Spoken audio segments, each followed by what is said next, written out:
Também, o evento na história, a ressurreição de Jesus. Algumas pessoas contestam isso e dizem que a coisa mais incrível que já aconteceu foi o nascimento de Jesus. Foi contrário à natureza. Ele nasceu de uma virgem. E, portanto, foi um evento supremo na história. Jesus dividiu a história. A história é AD, Anno Domini, o ano do nosso Senhor, ou AC, antes de Cristo. Mas ainda me mantenho firme e digo que a ressurreição é a coisa mais incrível. O Dr. Shepard foi um grande pregador batista. Eles costumavam ser grandes pregadores batistas, mas de qualquer forma, ele foi um grande pregador batista e ele disse isto. Sem a encarnação, esse é um termo teológico para o nascimento de Cristo. Sem a encarnação, a ressurreição seria impossível. E sem a ressurreição, a encarnação estaria incompleta. Existem dois lados de uma moeda. Como o irmão nos lembrou em sua oração, Jesus morreu pelos nossos pecados, mas ressuscitou. O apóstolo Paulo nos deu, eu creio, as coisas mais profundas já escritas. E você deve se lembrar que ele nos passa 58 versículos em 1 Coríntios 13. Não é tão popular quanto 1 Coríntios... Desculpe, 1 Coríntios 15. Não é tão popular quanto 1 Coríntios 30 e 1 Coríntios 12. Mas é uma exibição magnífica. Um lembrete magnífico da morte e do milagre, da ressurreição do Senhor Jesus Cristo. Ora, Paulo, se você acreditar Hebreus a ele, e eu creio que ele escreveu Hebreus, ele constrói uma pirâmide de 14 epístolas. Então, quando ele construiu essa pirâmide, se a pirâmide é assim como uma ponta fina, ele vira a pirâmide e equilibra tudo em uma forma. Todas essas 14 epístolas balançam. Elas resistem ou desmoronam sob o impacto de uma coisa, a ressurreição de Jesus dentre os mortos. Ele é muito claro sobre isso. Ele diz, se Cristo não ressuscitou, permaneceis nos vossos pecados. Temos aqui esta noite um irmão e sua esposa de Betânia. E o atual diretor da sua escola escreveu um livro anos atrás, Salvo por Sua Vida. E se Jesus Cristo não estiver vivo esta noite, estamos perdidos. Sobre essa coisa, a ressurreição de Jesus, bilhões e bilhões de pessoas na eternidade, repousa sobre este único fato. Ora, é incrível pensar que todo lugar podre e nojento, toda guerra que já foi instigada, todo massacre, toda coisa impura, toda mulher vendendo seu corpo na rua, toda podridão e corrupção, através das drogas e assim por diante, tudo veio à tona por causa de um homem.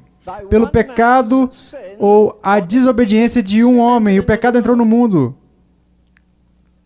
Só há uma coisa mais incrível do que isso. Pela justiça e pelo sacrifício de um homem, esse pecado, para aqueles que creem, pode ser cancelado. Cantávamos na escola dominical, não havia outro bom o suficiente para pagar o preço do pecado. Ele só poderia destrancar os portões do céu e nos deixar entrar. Muitas vezes, me pergunto, e você tem que admitir, você esteve em cultos da igreja que foram tão mortos quanto o funeral. E eu pergunto a vocês, em nome de Deus, com todo o meu ser, como pode o culto estar morto se temos um Cristo vivo? Da mesma forma, diga ao seu pregador que eu disse que um pregador de olhos molhados nunca produzirá sermões secos. Não físico, pode não ser uma possibilidade biológica, mas com certeza é uma coisa espiritual. Isaías diz muito claramente, o homem para quem olharei este, o aflito e abatido de espírito e que treme da minha palavra. E a razão pela qual os pecadores não tremem no altar é porque os pregadores não tremem para pregar a palavra.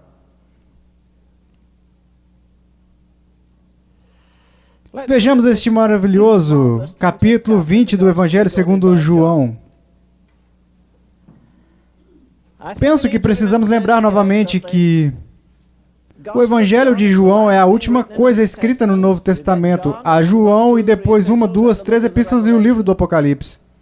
E a propósito, a Bíblia está em ordem. Lemos Mateus, Marcos, Lucas e João, e então Atos e Romanos seguem como as crianças dizem, e qualquer coisa que seja uma ordem divina que não é evidente em Mateus e Marcos e Lucas, ou mesmo João, mas, quando você chega às epístolas, rapaz, Essas são algumas. Você sabia que as epístolas são uma extensão dos 4 evangelhos? Isso é tudo, elas são uma elaboração. Elas são expostas a nós com mais detalhes. Ora, eu não sei, não gosto de usar a palavra empolgado. Você pode ficar empolgado em uma partida de futebol, mas eu não sei mais inspirado. E é isso que eu acho que todo culto deveria ser.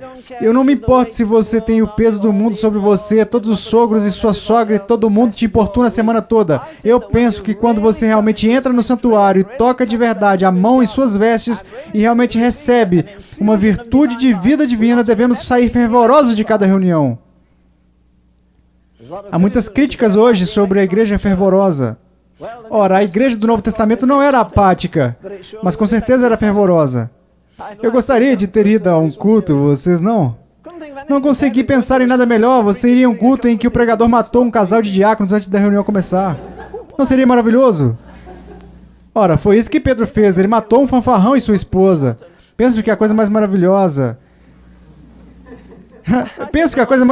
sobre a igreja no Novo Testamento é que ela era totalmente imprevisível. Você nunca sabia o que ia acontecer. Agora eles inventam gráficos no escritório da igreja que o Espírito Santo tem que obedecer na quarta-feira de manhã. E eles entregam isso na igreja. Nós vamos cantar esse hino, vamos fazer aquilo, vamos terminar às 12 horas porque o almoço está esperando e Deus pode ir. Saia daqui, Senhor, mas volte às 7 da noite.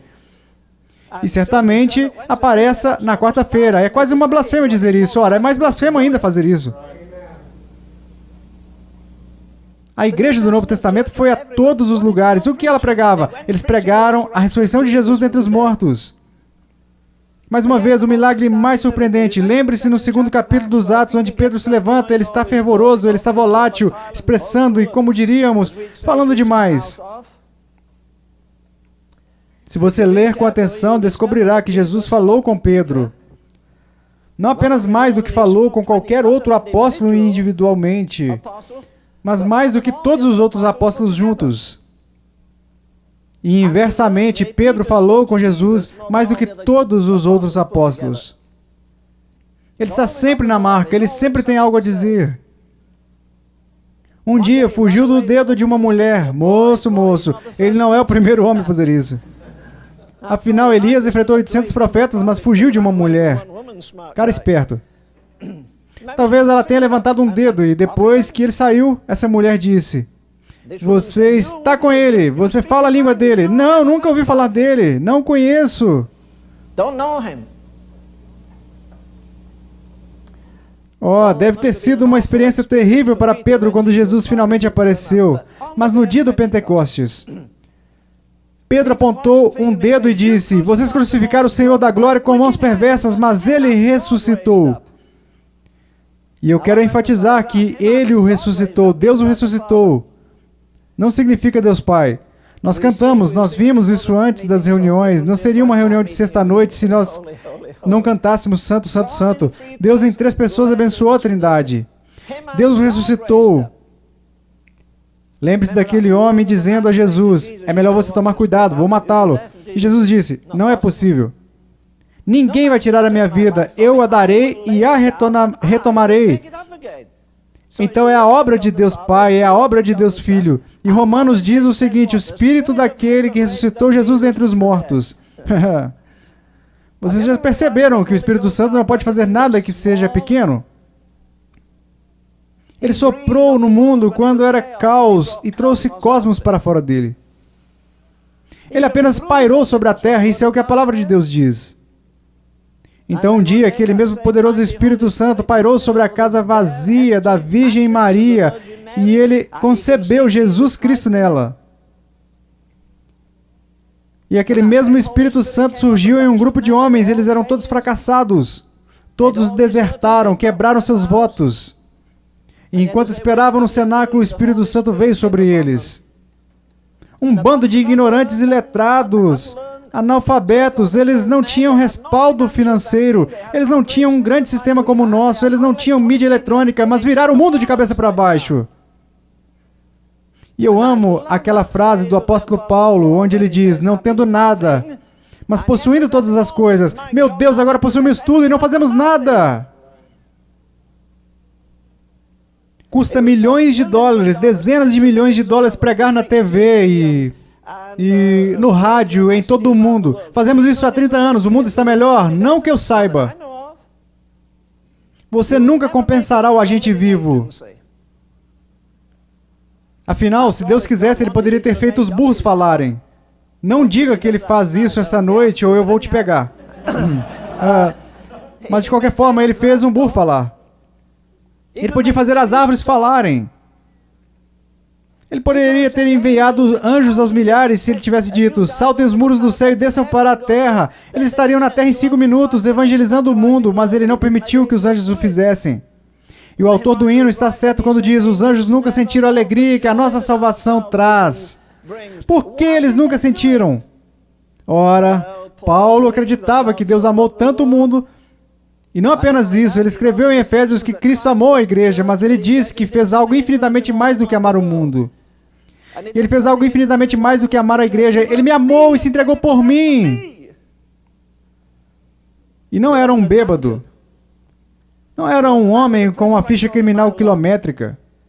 Não era um homem cujo cérebro estava todo destruído pelas drogas.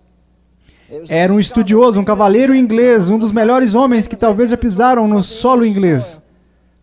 E ele havia sido treinado nos ministérios. Seu avô escrevia hinos. Seu pai escreveu hinos. Sua mãe era uma mulher incrível. E Charles descansou naquele lindo hino. O meu espírito aprisionado, diz ele, pode ficar muito tempo preso no pecado e na escuridão da natureza.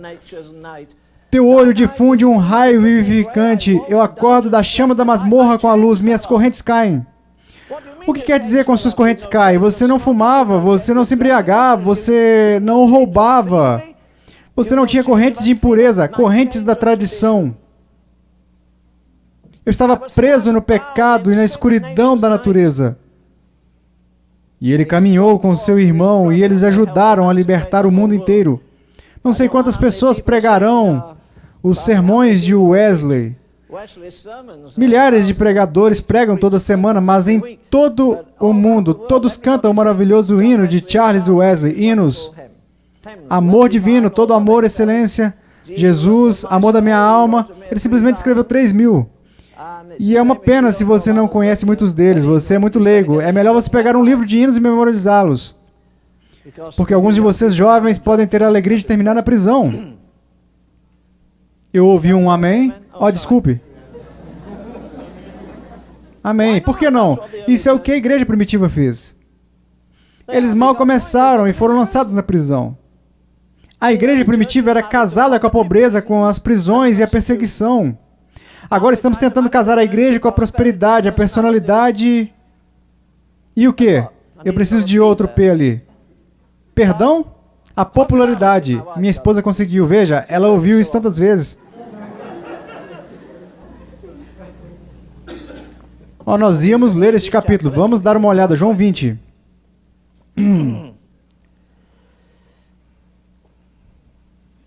Isso levanta muitas questões, mas também responde a muitas. É um belo resumo. No primeiro dia da semana, Maria Madalena foi ao sepulcro de madrugada, sendo ainda escuro, e viu que a pedra estava revolvida. Ora, quem removeu a pedra? Tem um livro sobre isso. Eu gostaria que vocês o comprassem. Cada um de vocês chama-se Quem Moveu a Pedra, escrito por um homem chamado Morrison. Ele partiu para provar a falácia da ressurreição. E no meio do caminho, a pedra caiu sobre ele e ele se salvou. Você sabe o que a Escritura diz? Se você cair sobre a pedra, ela o quebrará em pedaços, mas se cair sobre você, ela o reduzirá a pó. Ora, foi o que aconteceu. Quem moveu a pedra? Jesus acabou de falar e rolou. Os anjos que estavam sentados nela a moveram? Não importa, mas fique bem claro, a pedra não foi movida para deixar Jesus sair do sepulcro. Eles disseram, para que diabos isso estava acontecendo? Foi tudo para deixar os discípulos entrarem. Ele não precisava que a pedra fosse removida, porque depois ele entra naquele cômodo, como diz neste capítulo. E a porta estava fechada, e a implicação da palavra grega ali, as portas estavam trancadas. Eles estavam com medo, eles ficaram apavorados. Mas a pedra foi removida. Então correu e foi ter com Simão Pedro. Ok, vamos olhar um pouco mais adiante. Versículo 6. Terei que pular este capítulo. Então Simão Pedro, seguindo, chegou e entrou no sepulcro. Ele também viu os lençóis e o lenço que estivera sobre a cabeça de Jesus. O que isso te diz? Qualquer coisa? Ora, eu vou te dizer o que isso me diz. Rasga o sudário de Turim em pedaços. Por quê? Porque o sudário de Turim, você tem Jesus assim, e tem uma coroa nele. Mas diz claramente em outro lugar que Jesus pegou o lenço sobre a cabeça e o deixou de lado, dobrou-o. Lembro-me de Chadwick, o Dr. Chadwick, dizendo que Jesus sempre foi muito organizado. Quando eu morava na Inglaterra, nunca víamos papel. Costumávamos chamá-los de soviéticos. Você os chama de guardanapos. Na Inglaterra, guardanapos são coisas que você coloca em bebês, mas de qualquer maneira... Em nossa casa, nunca vimos guardanapos de papel. A maioria dos países civilizados não os possui. Mas você sabe o quê? Cada um na mesa dobrava o guardanapo de uma maneira diferente. Meu pai dobrava o dele de uma maneira. Eu tinha um com uma dedicatória para Leonardo.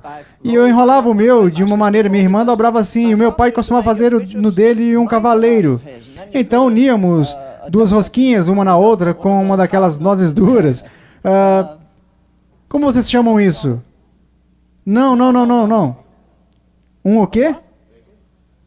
Um pãozinho. Pãozinho, isso mesmo. Não é uma rosquinha. Nós somos judeus. Mas eu gosto de rosquinhas. Veja, nossa escritura destrói toda a ideia tola do sudário de Turim. Foi achado em um mosteiro católico do século XIII. Não há nenhuma verdade nisso. Só porque tem Jesus com uma coroa de espinhos na cabeça. Ele não seria sepultado assim, seus braços não ficariam assim. E ele definitivamente sofreria... Ele teria machucado os dedos, ele teria colocado a coroa ao lado ou algo assim. Não, Senhor, ele pegou aquele lenço que estava na cabeça e dobrou como sempre dobrava o guardanapo quando estava à mesa. E eles o identificaram por isso. Tenho certeza disso. O lenço que estava sobre sua cabeça deitado, não com uma roupa de linho, mas enrolado naquele mesmo lugar. Você sabe o que eu acho? Penso que ao se desenrolar daqueles panos, ao se livrar daquilo, em seguida, ele os pegou quando estava saindo do sepulcro e colocou em um lugar separado por si só, como prova de que ele ressuscitou. E não havia nenhuma coroa ali. O lenço estava sobre sua cabeça. Ok, versículo 8. Então entrou também o outro discípulo que chegara primeiro ao sepulcro e viu e creu. Pois ainda não tinha compreendido a escritura que era necessário ressuscitar ele dentre os mortos. Ele sabia disso, mas não tinha entendimento. Os discípulos foram para suas casas, mas Maria ficou do lado de fora do sepulcro chorando. Vamos em frente, no versículo 17. No versículo 17, recomendou-lhes Jesus, não me detenhas, porque ainda não subi para meu Pai, mas vai ter com os meus irmãos. Você sabia que é a primeira vez que ele usa essa palavra? Eles devem ter ficado surpresos. Vocês ouviram o que ele disse? Ele nos chamou de irmãos. Então ele os coloca no jogo. Ele diz, subo para meu Pai e vosso Pai, para meu Deus e vosso Deus.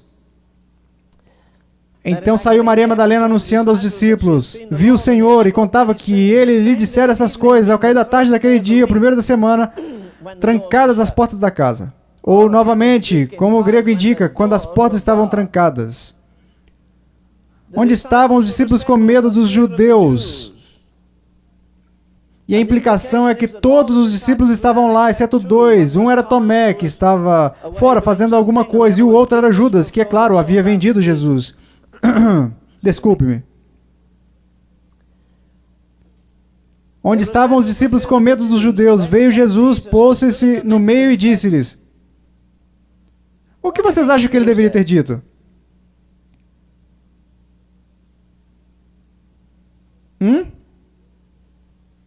A única coisa que ele deveria ter feito era se levantar, apontar as mãos e dizer, que vergonha eu sinto de vocês, seus traidores, seus covardes. Que vergonha! Mas ele não veio para condenar.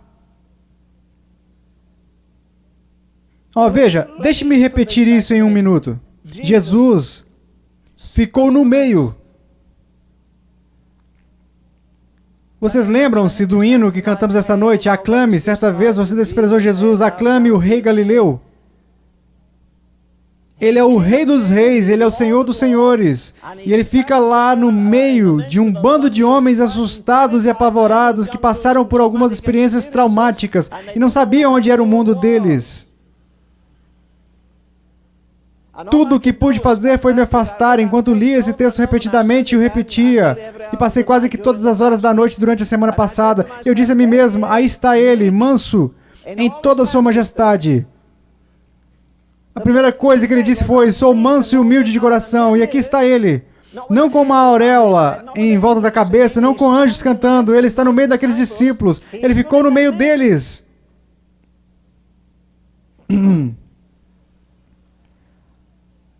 Quanto mais velho fico, mais percebo como os discípulos eram ignorantes, e digo isso com respeito. A única coisa que me assusta mais é como você e eu somos ignorantes. Porque eles não tinham visto. Você e eu lemos o último capítulo da história. Deus nos ajude. Eles não sabiam o que ia acontecer agora. Eles estavam em completa desgraça. Todo mundo apontava o dedo para eles. Eles eram os homens mais patéticos.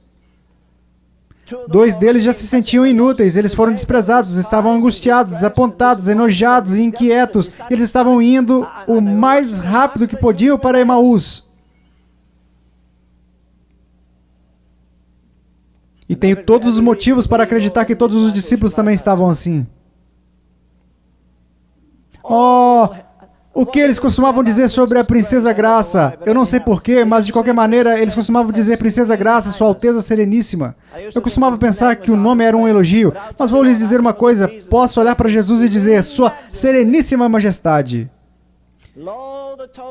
Sua Sereníssima Majestade, veja os sinais de sua paixão indo para a glória. Ainda assim, ele apostou que havia passado por algo que não tinha precedentes.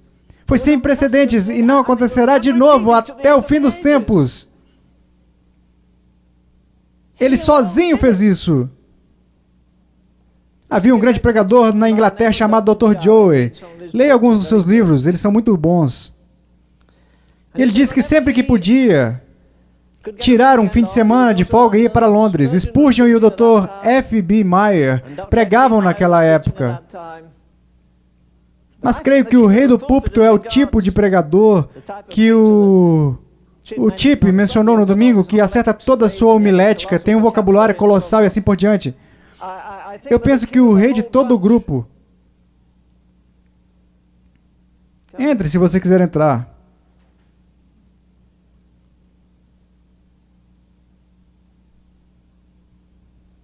Tem algumas cadeiras aqui, se você quiser sentar. Mas Jerry disse, sempre que eu precisava de um renovo espiritual, eu fugia para Londres. Se eu pudesse ir, eu escutava o doutor... posso chamá-lo agora? Dr. Joseph Parker. E ele disse, antes de tudo, cheguei lá em um dia de Páscoa. E ele disse que Joseph Parker enterrou Jesus como só Parker poderia enterrá-lo.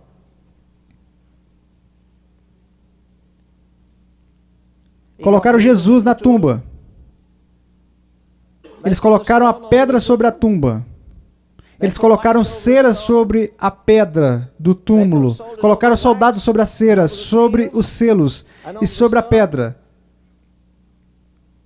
E lá estava ele como prisioneiro. Veja, oh misericórdia, eu estava lendo outro dia onde um pregador disse que ele estaria na Inglaterra de todos os tempos. Eu estive em cerca de 20 igrejas e fiquei impressionado com uma coisa. Em cada igreja que fui, cada reunião era totalmente plana. Novamente, em nome de Deus, como você pode ter um culto morto com um Cristo ressurreto?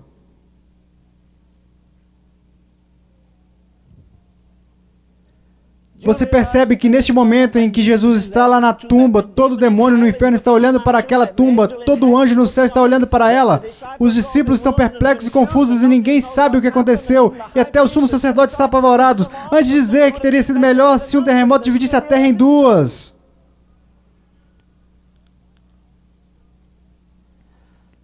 Mas vejo mais do que a pedra, a cera, o selo e os soldados. Vejo Satanás dizendo naquela manhã da ressurreição: só mais alguns minutos. Temos que prender esse homem, ele é o Filho de Deus. Eu sei que é, eu testemunhei sua encarnação. E Deus sabe. E Deus sabe que já me perguntei muitas vezes como esses discípulos, como eles perderam contato com Jesus. 3 deles, pelo menos, tinham visto sua transfiguração milagrosa. Como você pode ver a glória da eternidade nele? Porque a luz não estava brilhando sobre ele como um holofote. A luz estava do lado de dentro, ele era a luz do mundo, estava brilhando. E houve um testemunho do céu: este é o meu filho amado. E ele foi transfigurado diante deles. E, no entanto, uma visão como essa ficou turva. E mesmo aqueles homens que tiveram tais visões o traíram. Agora cada demônio no inferno está olhando. Satanás diz: se pudermos mantê-lo lá, aprisionamos toda a raça humana. Podemos condená-la eternamente. Não basta Jesus derramar seu sangue. Novamente, não somos salvos por sua morte, somos salvos por sua ressurreição. Ele tem que estremecer os pilares do mundo, por assim dizer. Ele tem que fazer, como Efésios 2 diz, liderar o capitão do cativeiro e dar presentes aos homens. A eternidade de todos que já viveram desde Adão até o fim dos tempos depende se ele sairá daquela prisão ou não. E Satanás diz: apenas mais 10 minutos. E ele diz, tentei vencê-lo toda a minha vida, lutei com ele por 40 dias no deserto, perdi todas as batalhas. Eu ataquei ele com a morte, ele ressuscitou os mortos, lutei com ele com febre, e ele expulsou toda a febre, ele expulsou demônios. Eu nunca consegui pegá-lo, mas se eu puder fazer isso agora, isso compensará todos os fracassos da minha vida. Um demônio levanta a mão e diz: Vossa Majestade, para Satanás, se você pegar o pecado do mundo e jogá-lo contra aquela pedra, até o pecado de todos esses chamados discípulos, o pecado do sumo sacerdote, do Império Romano que está contra ele, e todo o pecado desde o princípio das eras, se você pegar todo o pecado e lançar contra aquela pedra, ela nunca se moverá. E Satanás diz: essa é uma ótima ideia, por que você não joga todos os pecados do mundo contra a pedra? E eu acredito de todo o coração que eles fizeram isso. Se eles não fizeram isso por implicação, de qualquer forma, foi isso. Ora, acho que você ainda pode sair. O que você sugere? Vossa Majestade, eu sugiro que você reúna todos os demônios do inferno. Agora você tem a pedra, a cera, o selo, os soldados, todo o pecado do mundo e todos os demônios com seus braços pressionando aquela pedra. Eles têm poderes sobrenaturais, força. Uma das últimas coisas que li é que nos perguntamos por séculos, milênios, como aquelas pirâmides incríveis foram construídas. Algumas das pedras pesam, não sei, 100 toneladas ou mais. Como elas foram colocadas lá? E alguém diz: por poder demoníaco. Muito possivelmente. Então você tem a pedra, a cera, o selo, os soldados, o pecado do mundo e todos os demônios. Aí Satanás diz: agora segure, agora. Faltando apenas 10 segundos, ele diz: 10, 9, 8, 7, 6, 5, 4, 3, 2. Ele estava prestes a dizer 1 e o Espírito Santo chegou antes dele. Como você sabe? Porque o mundo diz que foi o Espírito que ressuscitou Jesus dentre os mortos. O Espírito Santo não pode fazer nada pequeno caso você não saiba. Ele escreveu este livro. E ainda confunde os sábios. Tudo depende de Israel. Se não houve ressurreição, não tem esperança para o futuro. Não há Cristo vindo. Não há ninguém à destra do Pai para aperfeiçoar a minha oração imperfeita. Mas você entende que ele está lá no cenáculo, com as pessoas aterrorizadas, e diz: pôs-se Jesus no meio. Eu me pergunto se Pedro pôde se conter. O que isso diz? Diz na versão de João: lhes mostrou as mãos e o lado. E o lado. Se você ler o capítulo 24 de Lucas, diz que ele mostrou a ele suas mãos e os seus pés. Qual é a diferença? Diz que ele veio quando as portas estavam trancadas pelos discípulos. Nenhuma vez em todos os seus escritos e todos esses, 22 capítulos em João, 21 capítulos em João, ele nunca se refere aos apóstolos como apóstolos, ele sempre os chama de discípulos. Então, em Lucas 24, ele diz que lhes mostrou as mãos e os pés. Porque, vejam, Lucas está nos apresentando o Filho do Homem. E ele sugere, vá, buscá-lo. Mas João está nos apresentando o Filho de Deus. Ele diz que mostrou o seu lado, onde eles furaram perto do seu coração e a água saiu como um sinal do amor eterno de Deus.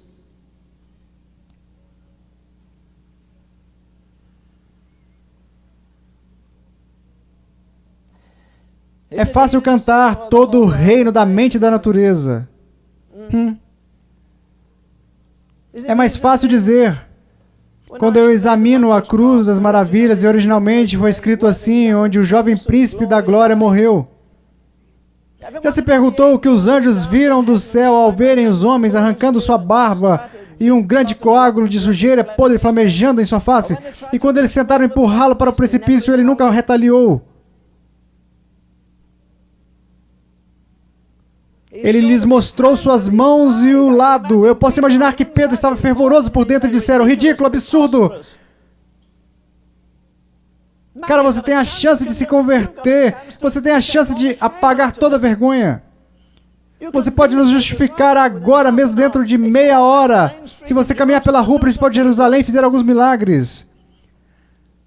Transforme a água em vinho novamente. Transforme o mar da Galileia em sangue. Transforme a lua em sangue. Chame aquelas legiões de anjos que você não chamou. Chame, deixe-os vir e cantar um coro de aleluia por aqui. Sim, tudo depende de um herói. Mas lembre-se que ele diz, porque eu vivo, vocês também podem viver. Agora a ressurreição não faz parte da minha teologia. A ressurreição é uma personalidade. Jesus diz, eu sou a ressurreição. E o que o Papa disser vai ser transmitido no domingo. O velho bobo não sabe o porquê. O porquê, mas você não acredita nem por um minuto que ele tem as chaves do reino, como dizem. O que Jesus disse? Eu tenho as chaves de quê? Inferno e morte. O Papa não as tem. O Senhor não as confiaria de jeito nenhum a um cara solteiro.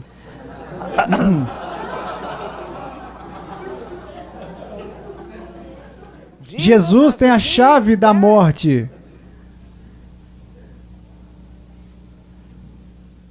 Por quê? Eles diziam, você ouviu ontem? O que ele fez? Ele curou um olho cego. Eu vi fazendo isso uma dúzia de vezes. Ele curou um homem louco. Eu vi fazer isso muitas vezes. Ele livrou alguém da morte aqui e sarou a gagueira de outro. Vocês não ouviram as notícias?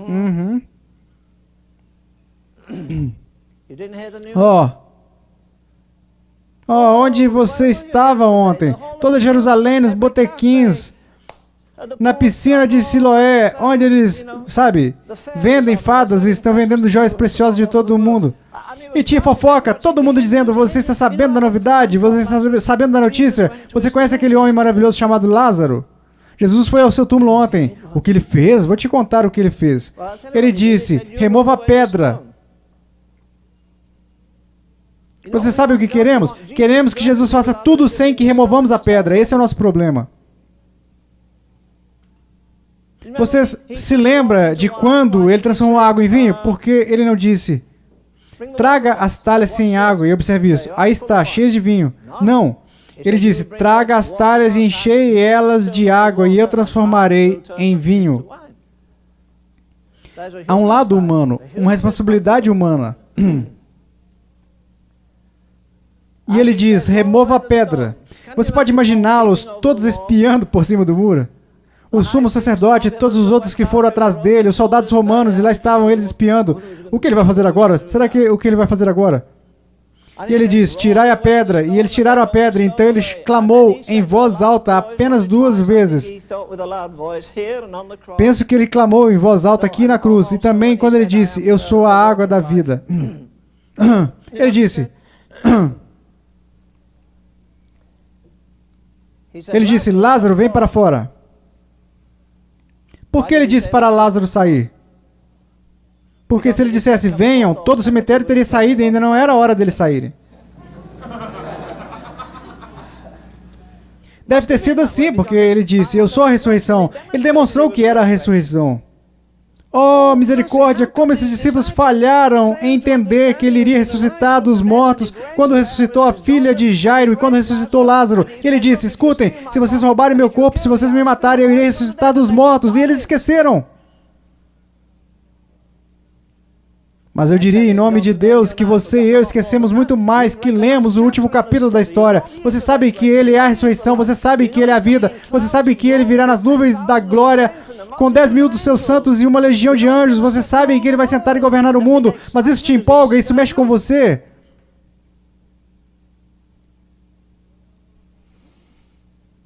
Não.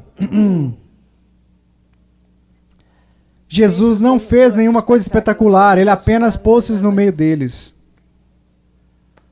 Senhor, você não poderia apenas descer, apenas nos dar uma amostra, apenas descer a rua e se inclinar sobre o muro. Alguns dos antigos santos estão enterrados lá e dizer, saiam, gostaríamos de ver todo mundo saindo correndo do cemitério. Por que ele deveria fazer isso? Ele já fez isso uma vez, por que fazer e provar isso de novo? O que ele tem que provar? Por que você não traz Elias de volta dos mortos? Por que não traz Isaías e Jeremias? Vamos ver alguns desses grandes e maravilhosos heróis e reis do Antigo Testamento. Ele lhes mostrou as mãos. Você consegue pensar em algo mais prosaico do que isso? Algo nada sensacionalista? Nós amamos o sensacionalismo, nós amamos o extraordinário, costumamos amar a teatralidade.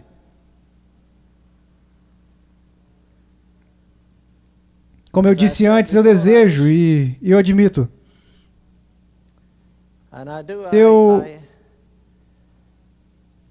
Eu realmente gostaria que ele tivesse saído daquele local onde eles estavam, ido para o quarto do Pôncio Pilatos e o puxado pela bochecha, levado para fora e dito, ora, o que você vai fazer agora? Não deveria ter sido algo assim? Depois desça um pouco mais a rua até o Caifás e puxe a barba dele. Uma utilidade para a barba. Ele poderia puxar a barba. Eu quase consegui puxar a sua aí. E o sumo sacerdote acorda e olha com terror. Ele diz, ora, eu disse a você que eu poderia ressuscitar. Ninguém tira a minha vida. Certamente, novamente, é o fato mais atestado da história, disse Fleming. Mais uma vez, Paulo elabora 14 epístolas e as equilibra em uma única coisa. Se Jesus Cristo não ressuscitou, vocês ainda estão em seus pecados. Sim, você e eu sabemos o final da história. Sabemos que ele morreu. Sabemos que ele ressuscitou, mas ele tinha outra coisa a fazer, ainda não ascendeu a seu Pai. E ele diz a Maria que não. Diz que quando ele lhes mostrou as mãos e os pés, alegraram-se os discípulos ao verem o Senhor. Mais uma vez, ele não correu para dentro do cenáculo e os repreendeu. Ele não disse, vocês tiveram 3 dos anos mais incríveis que já viveram. E vocês viram todos os milagres, vocês me viram ressuscitar os mortos, vocês são um bando de imprestáveis. Hã? Eu me pergunto quantas vezes o Senhor poderia ter flagrado vocês mortos na jornada de vocês, ou talvez em minha jornada e dito, olha, você viu isso ao longo dos anos e você viu Deus se manifestar, e ainda tem dias que dificilmente sai um aleluia do seu coração, dificilmente há uma canção de louvor e adoração, é tão banal, você é passivo.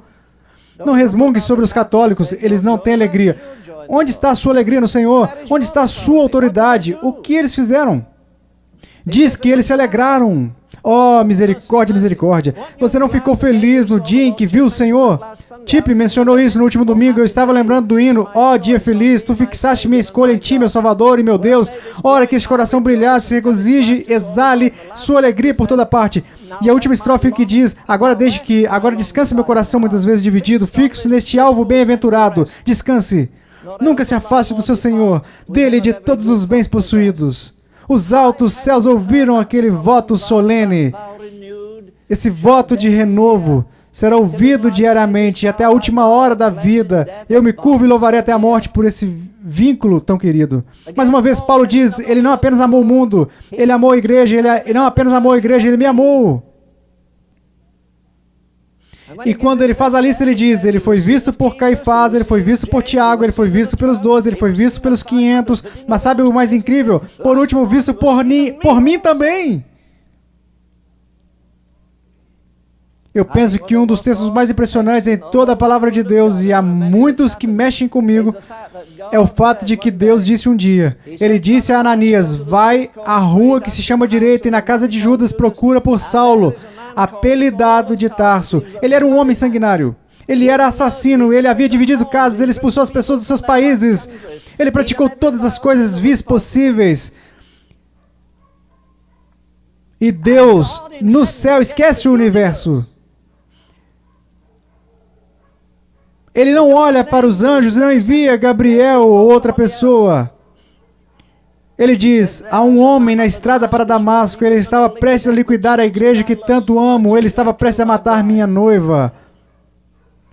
Não é incrível que Deus tenha parado todos os negócios do universo para olhar para um homem?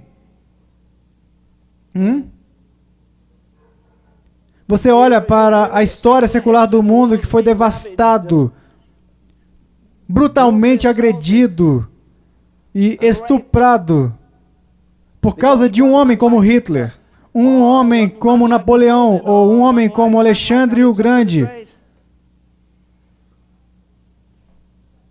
A ciência invadiu outras áreas por causa de um homem.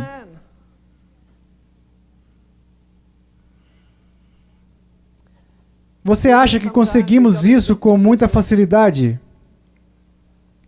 Creio que todo mundo sabe algo sobre Henrique VIII e todas as suas vidas e esposas perversas, mas Henrique IV também era um personagem tanto. Ele fez algo errado e o seu padre lhe disse que ele tinha que entrar no pátio de uma senhora chamada Condessa Matilda. Ela morava em um castelo enorme e era inverno. E ele disse, vá para o pátio e fique lá por 3 dias com os pés descalços na neve. Você pode levar uma coberta de lã para agasalhar. Faça 3 dias de penitência. Crave os seus pés descalços profundamente na neve. E ele ficou lá 3 dias, tentando agradar o cara que imputou o castigo nele. E no final do dia, com os pés congelados, eles o carregaram do local. E o padre declarou que ele estava absolvido. Você está livre. Creio que ele jamais se esqueceria se alguém mencionasse o castelo da Condessa Matilda. Acho que ele pensaria assim, lembro que quase morri congelado lá, 3 dias pagando penitência. Cara, não vou fazer isso tão cedo. Mas hoje em dia, particularmente, há tanta graça barata em nome de Deus que não é preciso muito para chegar à cruz. Você não precisa ter 60 anos de idade. Tive filhos em uma gincana adolescente há 20 anos que saíram das biqueiras. Eles praticamente se gabavam na mesa de jantar. Quando você matou alguém pela primeira vez, um menino disse, eu carreguei um 38 quando tinha 8 anos de idade, atirei em um homem, assassinei um homem antes dos 10 anos, tive um duplo assassinato quando tinha 12 anos. E eles estavam contando a lista de crimes que cometeram. Um menino de 15 anos dormiu com 3 mulheres diferentes. Uma no Bronx, outra no Queens e outra em outro lugar. Aos 15 anos de idade. Que perverso! Corrompido!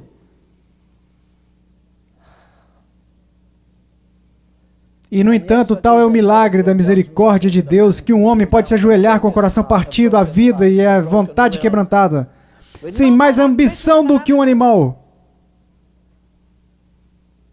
Mas eles tinham algo que está faltando nestes dias. Eles tiveram uma convicção bem definida do Espírito Santo. O diabo tem duas características principais com as pessoas. Uma é que você é tão bom que não precisa ser salvo, e a outra é que tão ruim que você não pode ser salvo. E há certa verdade em ambos os casos. Mais uma vez eu digo, vamos acabar com isso. Todos os demônios do inferno. Bem, ele está olhando, Jesus está lá no sepulcro, ele vai sair? A pedra, a cera, o selo, os soldados, o pecado do mundo, cada demônio ali. E de repente,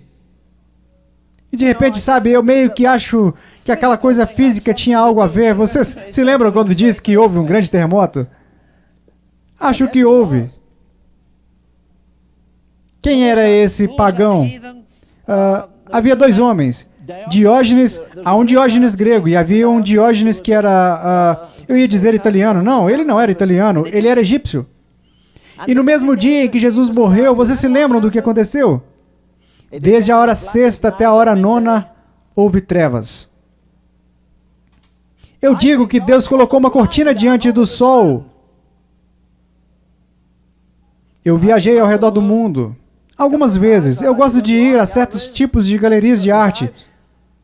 E eu vi as imagens da crucificação e ninguém entendeu corretamente.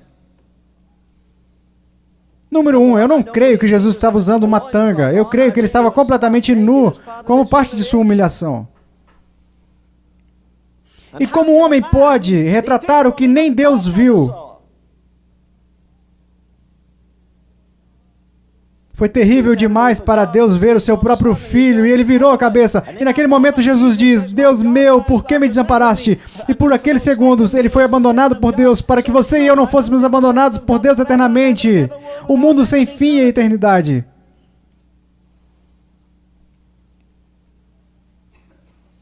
Vocês conhecem aquele hino, Homem de Dores? Quantos de vocês conhecem? Um hino maravilhoso. Não sei se está no nosso livro. Suportando vergonha e escárnio rude. Em meu lugar, condenado, ele se levantou. Você já pensou como a multidão desceu a rua zombando, escarnecendo e assim por diante? E eles viram ali as três cruzes. Aqui está o enviado, aqui está o segundo, aqui está o outro. E há alguém em cada cruz e ali no meio estava alguém que não deveria estar ali. Você já imaginou Barrabás subindo e dizendo, sabe, meu Deus, eu deveria estar pendurado naquela cruz. Hã? Ou você já tornou isso o pessoal e disse, eu deveria estar pendurado naquela cruz. Ele carregou os meus pecados em seu corpo no madeiro.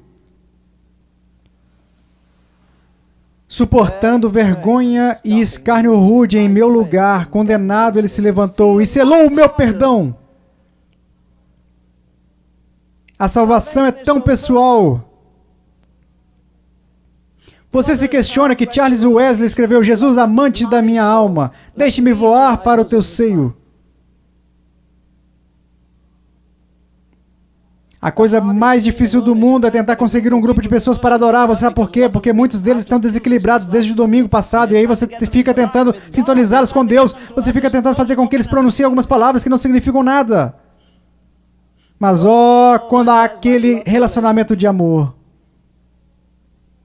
e você o vê ali, vê aquele amor divino tão incrível. Espero que você tenha lido essa semana. Sim. Receio que, a meu ver, a igreja agora está onde os discípulos estavam. Ela se esqueceu do nosso Senhor. Ela esqueceu sua transformação. Ela se esqueceu do seu poder milagroso, contentando-se em cantar algumas palavras. Aceitamos teologia de segunda mão dos pregadores.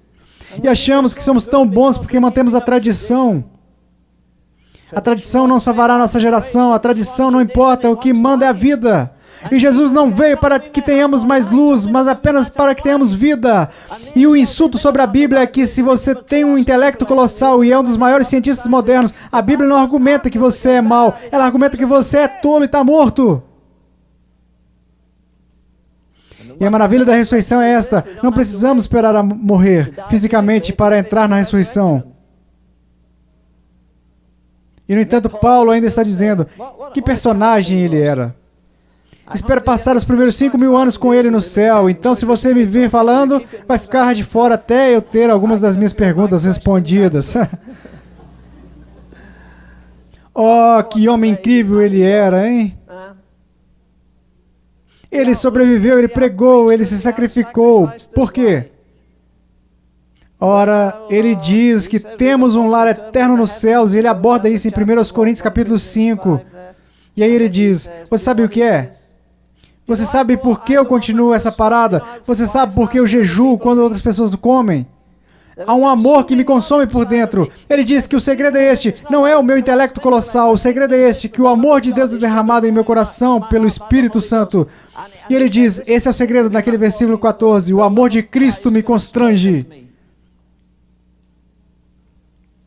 Eu costumava passar pela igreja quando tinha 20 e poucos anos, não no início dos anos 20, no início dos meus 20 anos.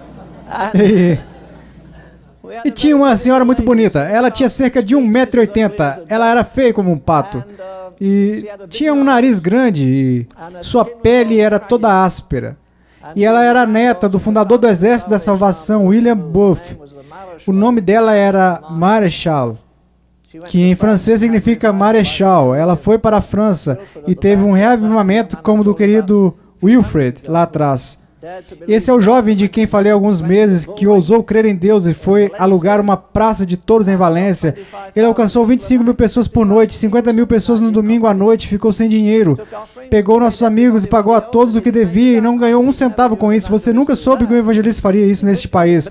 Mas de qualquer forma, vamos pular isso rapidamente. Estávamos cantando neste grande auditório, e eu dei um passo para trás e olhei para este rosto enrugado, e as lágrimas começaram a saltar de uma ruga para outra e espirrar. E estávamos cantando um hino que aquela mulher escreveu. Ela foi para Paris. Seu pai chutou todo mundo até os confins da terra. William Booth disse, saia, faça com que as pessoas sejam salvas. Mas ele não achou o suficiente e disse o mesmo para sua família, até que sua filha chegou e disse, ora querida, você não pode ir porque herdou a curvatura da coluna vertebral de sua mãe. E é um país muito difícil, mas ela falava francês melhor que os franceses. Ela levou um monte de senhoras da sociedade inglesa que nunca prenderam o próprio cabelo. Eles tinham criadas e criados, eles viviam em castelos e alguns não. E eles foram para a França e conseguiram um porão sujo e imundo em uma fábrica antiga. Essas moças que nunca lavaram louça desciam, arregaçavam as saias, tiravam a sujeira do chão, lavavam e colocavam as cadeiras lá dentro. Os professores vinham da Sorbonne, aquela escola ótima que eles têm lá. A rainha das prostitutas veio e trouxe toda a sua turma. Detentos vieram. Uma noite, enquanto cantavam um hino, alguns rapazes puxaram as cadeiras e começaram a dançar, e essas mulheres recolheram as saias, e a marechal parou e disse, você quer dançar? Sim, claro. Tudo bem. Ela disse, arrede todas as cadeiras. Sim. Tocaremos instrumentos para você dançar, contanto que você me ouça pregar por 20 minutos após dançarmos pelo mesmo tempo. Então, ela é como eu, ela perdeu a noção do tempo. E pregou por 1h e 20 minutos. E eles foram e se ajoelharam no altar chorando. Criminosos, damas da sociedade, professores da universidade. Ela teve um avivamento. Eu recuei naquela conferência. Eu era o pastor daquela igreja e o lugar estava lotado. E começamos a cantar a última estrofe do hino que ela escreveu e eles cantaram. Há um amor me constrangendo a ir e largar a luxúria. Entrego, Senhor, tudo de mim a fim de ser salvo, custe o que custar. Há um fogo que desce sobre mim, está consumindo toda a carnalidade no cenáculo, dissipando o medo e a melancolia. Há uma vida que me deste, uma vida divina e forte que me transporta sobre cada mar de tristeza, tempestade e degrau. Há um amor constrangedor. Eu vou largar a luxúria. Eu entrego, Senhor, tudo de mim para Ti, a fim de ser salvo, custe o que custar. E eu vi pessoas na primeira fila olhando para ela e dizendo, aí está uma senhora grande, e as lágrimas escorriam. Lá estava ela ao lado do nosso pastor. Esqueça, ela não estava lá comigo. Ela estava de volta em um desses avivamentos. Tenho certeza que ela estava vendo o que aconteceu, porque ela fechou as ruas, como costumávamos fazer na Inglaterra, e os policiais vieram e a prenderam. E ela não aceitou as advertências, ela foi outro dia e fechou a rua. E eles a levaram ao tribunal. E o juiz disse, ok. Você começa uma sentença de prisão na próxima segunda-feira às 9 horas. E você vai para a prisão por, não sei, 10 dias ou algo assim. Ela disse, não, excelência. Como assim não? Eu não posso ir para... Você vai para a prisão, você infringiu a lei, você pode ser uma senhora inglesa, mas infringiu a lei, você ganhou uma sentença. Não, senhor, não posso ir para a prisão imediatamente. Por que você não pode ir para a prisão na próxima segunda-feira de manhã? Ela disse, porque estou iniciando uma sentença de prisão na França na próxima segunda-feira de manhã. É por isso. Oh, querido Senhor. Essa paixão, essa visão parecem, de alguma forma, ter desaparecido. Você sabe por quê? Porque a cruz os pegou para uma coisa. Porque a ressurreição os pegou para uma coisa. Porque nós damos a Satanás mais crédito do que ele deveria ter. Ele nos deu poder sobre todo o inimigo. Isso acontece na sua igreja? Qual é? Vamos, não teológico. Isso acontece? A querida senhora me ligou 2 horas antes da reunião desta noite e ela começou a chorar. Senhor Ravenhill, preciso falar com você. Estou indo para o Cristo para as Nações por uma semana e por favor me atenda. Então ela engasgou e eu disse, vou te atender. 24 de nós percorremos cerca de 60 milhas nas colinas de Denver, nas montanhas rochosas. Alguns anos atrás, 24 de nós, a fim de esperar no jardim por um reavivamento. Somos apenas 10 agora, mas eles eram adolescentes quando foram e agora estão todos com 24, 25 e 26. E ainda há 10 de nós. Estávamos em uma igreja metodista antiga com um fogão largo. E ela passou por um choro, havia lágrimas o tempo todo e ela disse, por favor, precisamos de ajuda, precisamos que você fale conosco, precisamos de alguém que esteja ansioso por um reavivamento. Algo tem que acontecer, algo precisa acontecer. Na noite anterior, um jovem me ligou de Norfolk, Virgínia. Você é o Sr. Ravenhill? E eu disse, eu acho que sim. Você escreveu um livro chamado A América é Jovem Demais para Morrer? Eu disse, sim. Ele disse, bem, estou na Marinha Americana. E ele desabou e não conseguiu falar por um tempo. Ele soluçou e soluçou. Você ainda está aí? Sim. Irmão, estarei aqui enquanto você precisar. Ele disse, essa mensagem deveria estar em todas as casas da América. A América é jovem demais para morrer. Mas ele disse, o importante é que Deus colocou em meu coração a leitura. E ele foi chamado para o ministério. Vou desistir de toda a minha carreira e seguir o Senhor. Um homem me ligou no dia anterior e disse, queremos que você vá a uma certa parte dos Estados Unidos e dê uma entrevista de meia hora sobre a América é jovem demais para morrer. É a nossa única esperança. Não estou dizendo isso porque estou envolvido nisso, estou dizendo isso para você ver quando fica desanimado e diz, ora, somos poucos remanescentes bizarros aqui, há apenas algumas pessoas estranhas, há centenas de pessoas por aí. Poderíamos encher o maior auditório se eles tivessem alguma compaixão. Precisamos pegar emprestado a primeira igreja batista na cidade, ou em Green Acres, ou em algum lugar e lotar o local. Vivemos como se tivéssemos outro milênio. O que os discípulos fizeram? Jesus disse, paz seja convosco, assim como o Pai me enviou, eu também vos envio. E ele soprou sobre eles e disse, recebei o Espírito Santo. Isso foi antes do Pentecostes. Eles receberam o Espírito Santo antes mesmo de estarem no cenáculo. Creio que foi isso que John Wesley quis dizer quando pregou com tanta frequência sobre Romanos 8, quando falou sobre o testemunho do Espírito, tendo testemunho em nós mesmos. Você não pode conjurá-lo, porque amanhã, se você estiver caminhando de crista alta, em uma onda enorme de emoção, amanhã o chão se abre, você acha que o inferno está te perseguindo e você pensa que Deus está fora da jogada. Mas, se o Espírito testifica por dentro, ouça, nem o inferno, nem a maré alta, como diz o velho hino, ou o poema, irão perturbá-lo. Veja, decida-se, está resolvido aí. Jesus realmente perdoou os nossos pecados, Ele ressuscitou dos mortos, Ele ressuscitou, somos justificados. Veja, tudo depende disso. A minha ressurreição depende da ressurreição dele, assim como a sua.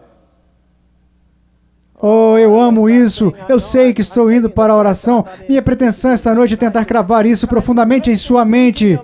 Que Jesus fez uma expiação perfeita, que Jesus ressuscitou. E Ele tem todo o poder. Louvado o Redentor, louvado, cantamos esta noite. Jesus diz, vocês se escandalizam porque eu abro os ouvidos surdos e os olhos cegos e ressuscito os mortos.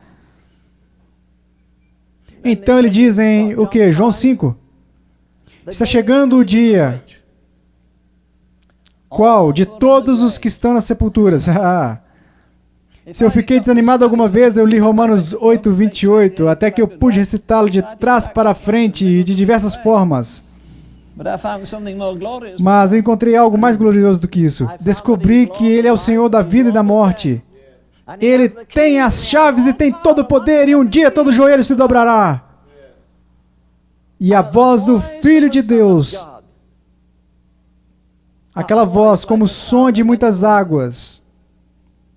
E assim como Ele se virou e disse a Lázaro, Lázaro, venha para fora, Ele vai dizer a todos os que estão nas sepulturas, levante-se com o conselho do Filho de Deus, eles ressuscitarão aos milhões, bilhões e trilhões. Atravessei o Atlântico quase 20 vezes nos Estados Unidos, no Queen Mary e no Queen Elizabeth, e fiz questão de ir para o parapeito do convés e olhar por cima, um barco passa zumbindo, e aquelas ondas brancas ficam tão bonitas no escuro, e eu olhei para baixo e falei comigo mesmo, afinal você deve falar com alguém sensato de vez em quando, e o salmista fala consigo mesmo, ele diz, bendize a minha alma ao Senhor, e olhava para o mar e dizia, ei, vocês sepultados aí embaixo, a voz do Filho de Deus fará vocês se levantarem e saírem. Bem ali onde o Titanic afundou com 1.500 pessoas naquele grande caixão de aço, eles vão subir ao comando da voz do Filho de Deus. Onde o Athenia afundou na Segunda Guerra Mundial, quando eles o torpedearam com cerca de 500 mães e filhos, eles vão se levantar ao comando da voz do Filho de Deus.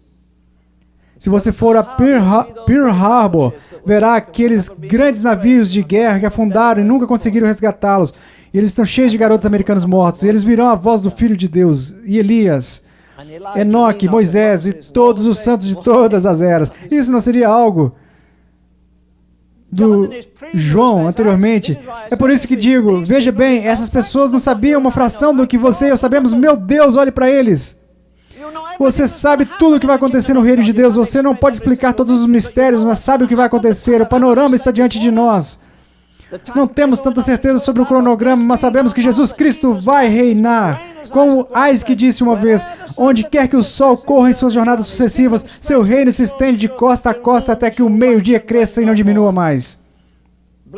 As bênçãos estão destinadas onde quer que ele reine, o prisioneiro salta de suas cadeias, o cansado encontra descanso eterno e todos os filhos que desejam são abençoados pela voz do Filho de Deus. Pela voz do Filho de Deus. Creio que uma das grandes alegrias na eternidade, não acredito que os pecadores irão nos ver julgados. Poderia fazer bem a eles se o vissem. Se eu olhasse ali hoje, estaria tão escuro como a noite. Pode haver 20 pessoas lá fora, assistindo esse inglês frenético, fazendo seus exercícios para que pensem.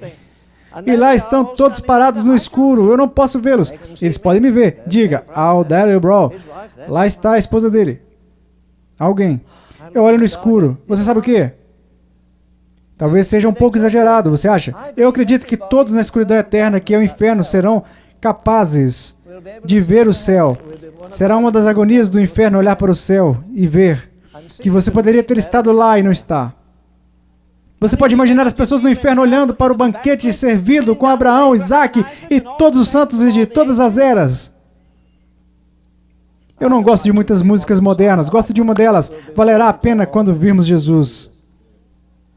As provações da vida parecerão tão pequenas quando virmos a Cristo. Um vislumbre do seu querido rosto cheio de tristeza. 5 minutos dentro do céu, você esquecerá que viveu até os 90 ou 60 anos, ou o que quer que tenha. Uma vaca pulou a cerca ou algo assim, algo quebrou sua perna. Não teremos sequer um único pensamento retrógrado. Eu preciso da cruz para cuidar do meu passado. Eu preciso da ressurreição para cuidar do meu futuro. E o meu futuro é muito mais importante do que o passado. Dê-me mais um minuto. Não será bom ver Mussolini dobrar os joelhos diante de Jesus? Hã? Já imaginou como Pilatos ficará nervoso quando tiver que se apresentar diante de Jesus, o Filho de Deus? Que coisa, ele nunca pensou nisso quando matou Jesus. E Caifás? E Pôncio Pilatos? E todos os Césares romanos? César Augusto, Júlio César, Agripa? Todos os reis. Eu vi os mortos, pequenos e grandes, em pé diante de Deus. Quantos mandamentos de Deus foram quebrados 10 milhões de vezes apenas na América hoje? E quantos em todas as nações da terra? E você crê, irmão, que Deus vai tirar a vida de cada homem, cada detalhe? Sim, toda palavra ociosa será julgada, cada negócio feito, tudo será reeditado no tribunal. Ora, quanto tempo vai demorar? Não sei. Não vamos a lugar nenhum de qualquer maneira. Talvez 100 milhões de anos. Isso seria bom. Mas toda a alegria suprema de ver que o Pai entregou tudo nas mãos do Filho. E o escritor do hino diz: eis os sinais de sua paixão, eu acredito no céu. Veremos as marcas de unhas em suas mãos. Ele ressuscitou. Ele ressuscitou dos mortos. Mas não tinha um corpo como você e eu temos. Ele deixou todo o seu sangue na cruz. E ele disse: um espírito não tem carne e... o quê? Nem ossos. Como vedes que eu tenho. Alguns de vocês, jovens atletas e pessoas fortes, pode não significar muito para vocês, mas nós, pessoas mais velhas e mais fracas, pensar em receber um corpo glorificado, esse é o último bônus que recebemos. Não seria maravilhoso?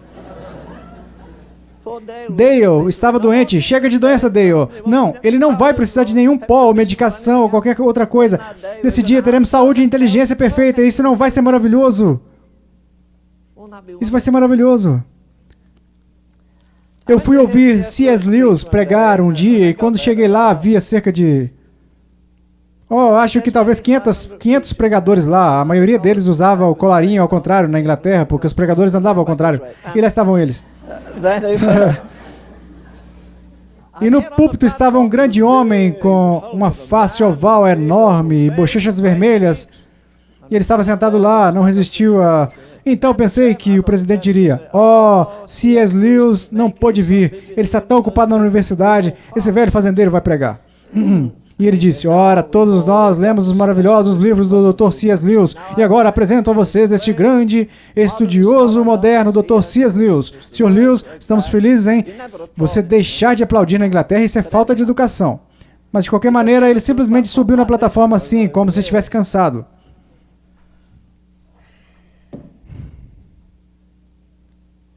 Eu creio na ressurreição. Eu pensei, tudo bem, não me diga, eu também creio. Quero dizer, se você está apostando nisso, as mãos imediatamente. Ele entrou em uma dissertação, não consigo me lembrar de nada exceto disso. Ele disse: um amigo meu tem uma linda garotinha, uma menina. Eles moram em uma bela propriedade, tem um lago, e a garotinha queria um pônei. Finalmente ele comprou um pônei para a menina, e ele e sua esposa costumavam cavalgar todos os dias. Ele disse ao padrinho: agora ensine a menina, a minha filhinha, toda a etiqueta da equitação. Faça dela uma verdadeira dama. E ele olhou pela janela da biblioteca um dia, e ela estava chegando, puxando o pônei assim. E ele desceu correndo e ele disse: querida, o que há de errado? O pônei tentou morder você de novo? Não. Ele tentou te dar um coice? Não. Mas eu não quero. Nunca mais verei esse pônei. Nunca mais vou montá-lo. Ora, você me pediu durante 1 ano para te dar um pônei e esse é o melhor que há. O que deu errado? Bem, papai, você me disse que eu poderia passar pela porteira da propriedade. Você me disse que quando eu chegasse ao grande carvalho, que eu poderia virar e eu esqueci. Eu estava olhando para as flores e ouvindo os pássaros. Então eu vi o tráfico passando. O papai disse: um dia desses você vai entrar nesse tráfico e morrer.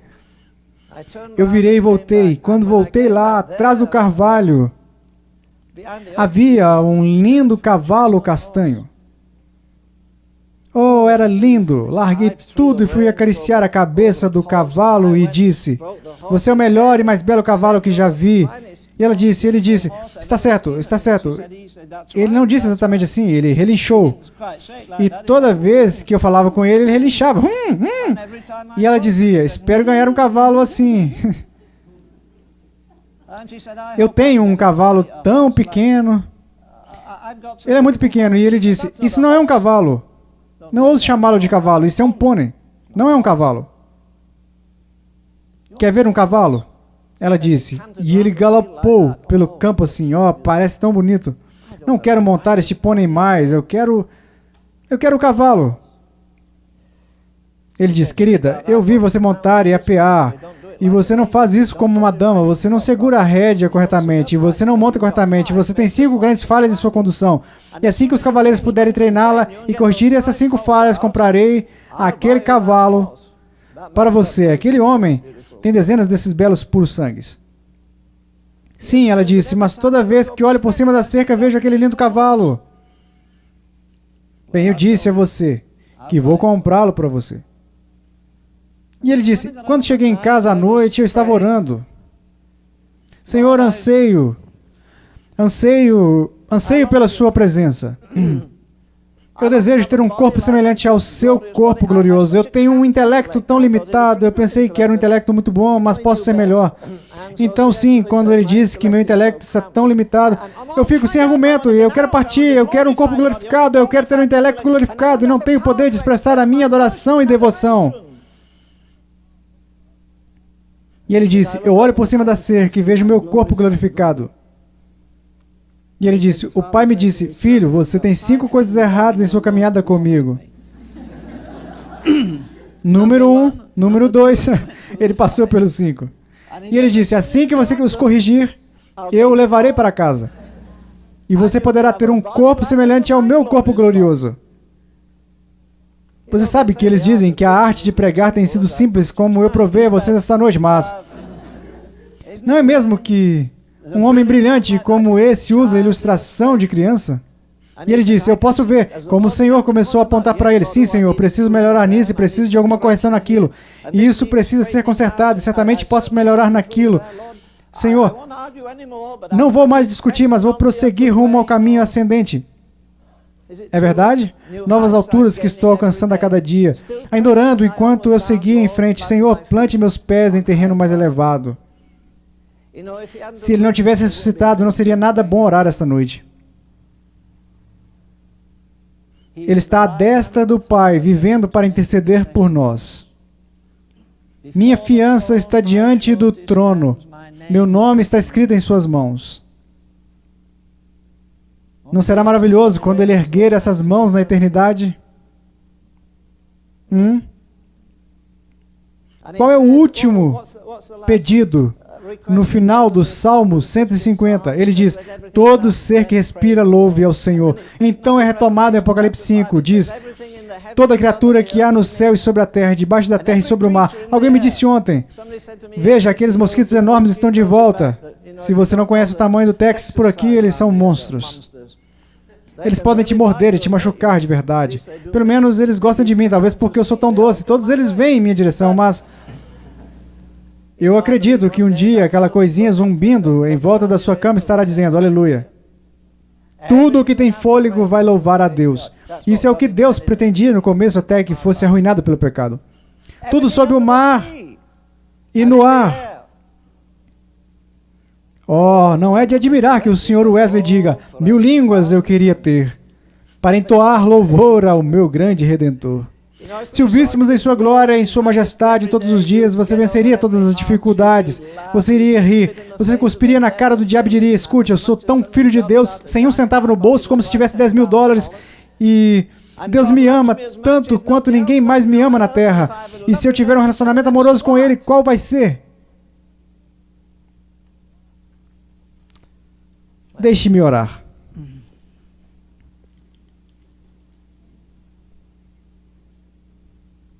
Pai, somos honestos quando dizemos que nos maravilhamos que os discípulos se esqueceram tão rápido.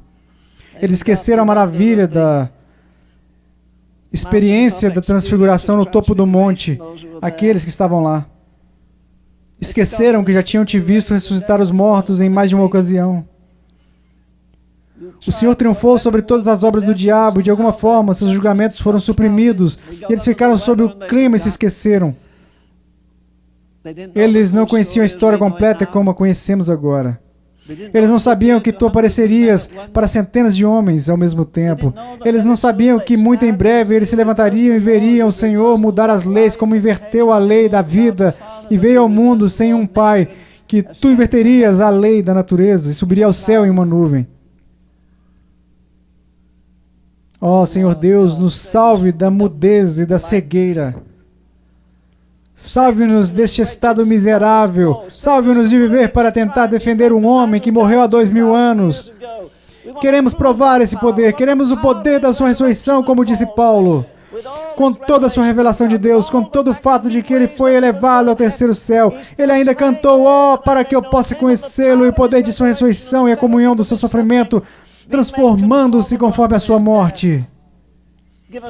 Dê-nos uma sede de Deus como esta. Dê-nos uma sede de santidade. Dê-nos o desejo de ver o império miserável de Satanás, o império do jogo, o império da bebida, o império da luxúria, o império do cinema e o império das drogas restringindo na nossa geração. Dê-nos um coração amoroso para aqueles que estão presos a cultos, seja o românico ou repentino ou adventista, talvez não tão ruim quanto os outros, mas Senhor, como converter os mormons, as testemunhas de Jeová, os espíritas, o povo Hare Krishna e os monistas. Alguns deles nos envergonham com seu sacrifício e devoção. Oh Deus, eu cubro esta noite. Senhor, aconteceria nesta sala se de repente sentirmos a aproximação da sua vida ressurreta em nossos corpos, em nossas mentes, em nossas emoções. E ouso dizer a Ti que ao ressuscitá-los dos mortos espiritualmente, queremos ir a toda velocidade para a nossa última prisão cansativa no mundo. E diga-lhes que Jesus não está morto, mas que Ele vive. E nós cantamos essa noite, me perguntaram como eu sei que Ele vive. Ele mora dentro do meu coração. Senhor, faça desta a Páscoa mais agradável que já tivemos. Mude, Senhor, o que se tornou uma tradição apenas para levantar cedo no domingo de manhã e sair e cantar no frio e subir uma montanha ou algo assim. Senhor, que as novidades desapareçam e que de alguma forma apareça a sua ressurreição, majestade, nós oramos. Em 10.000 lugares em todo o país, onde as pessoas se reúnem. Alguns foram instruídos a ir à igreja apenas no dia de Páscoa e no dia de Natal. Ó Deus misericordioso, não há razão para que uma pessoa na América vá para o inferno. Temos uma Bíblia aberta. E pelos méritos de Jesus temos um céu aberto. E ainda assim, de alguma forma, a bagunça está entupindo a igreja. Deus,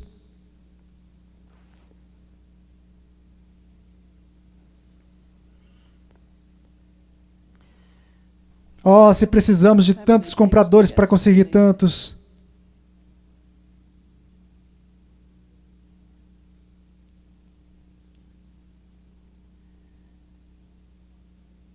Oh, nós nos acostumamos com essa história impressionante. Creio que os anjos devem se perguntar que tipo de seres humanos realmente somos. Podemos ficar satisfeitos em comer, beber, nos divertir, dirigir carros bonitos, usar roupas bonitas e de alguma forma ter a nossa visão distorcida.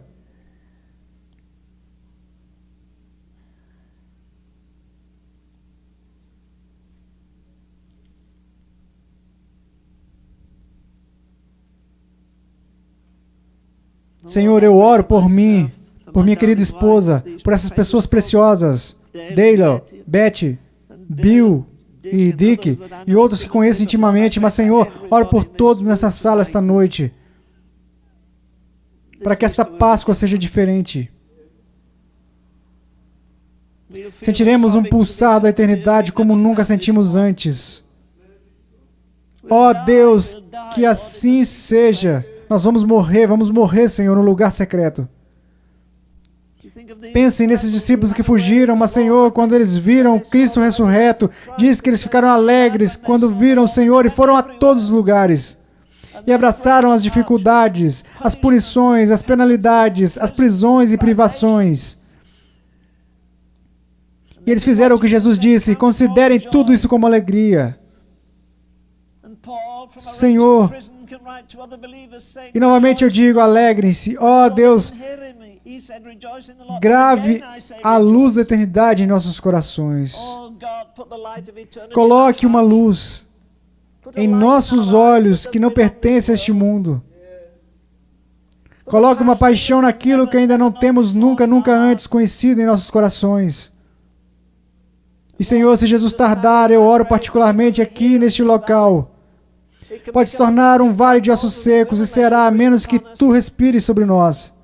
Senhor, se você demorar mais um ano, que alguns milagres aconteçam, que tenhamos visto nossos próprios milagres maravilhosos, como Lázaro ressuscitou dentre os mortos, que cativos sejam libertos, que haja pessoas trazendo como trouxeram cegos e aleijados e disseram a Jesus: tem misericórdia do meu filho, ele é um lunático, que de alguma forma em algum lugar neste vale, não me importa onde seja, no Ágape ou aqui, ou em um vale no jardim da casa do Joe fosse, ou onde for, que de alguma forma, Senhor, haja algo diferente este ano. Dê-nos mais uma chance neste vale. Cave ao nosso redor. Como o homem cuja árvore estava para ser cortada, ele disse: deixe-me fertilizá-la mais um ano, e se não der frutos, corte-a. Deus, eu me pergunto quantos de nós ousamos dizer isso em nossos próprios corações. Se eu pudesse dizer isso para os meus amigos aqui: Senhor, faça deste o meu ano mais frutífero ou me corte.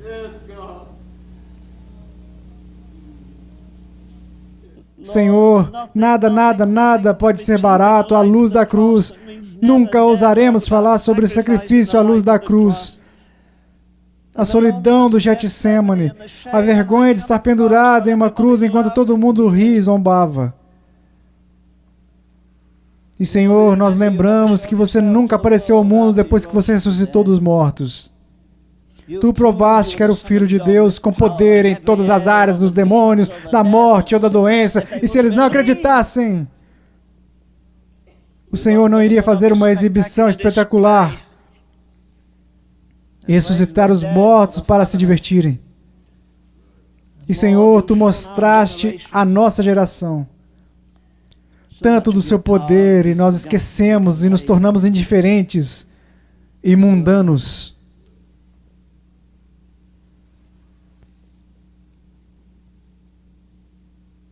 Oramos pela igreja sofredora esta noite.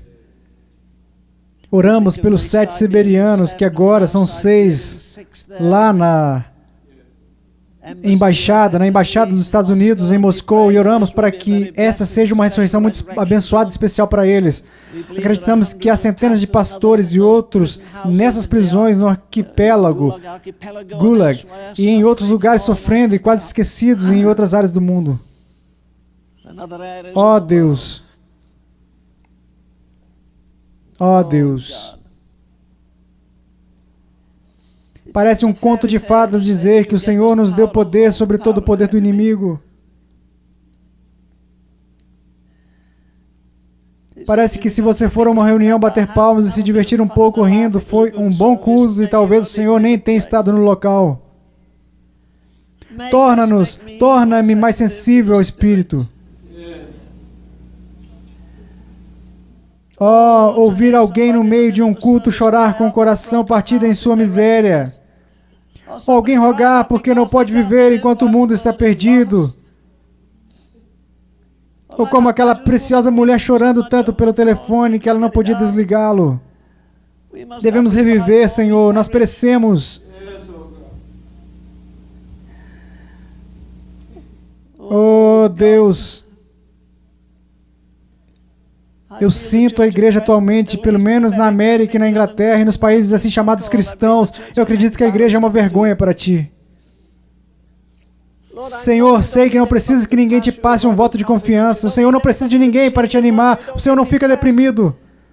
Mas tu deves se perguntar por que rastejamos os pés.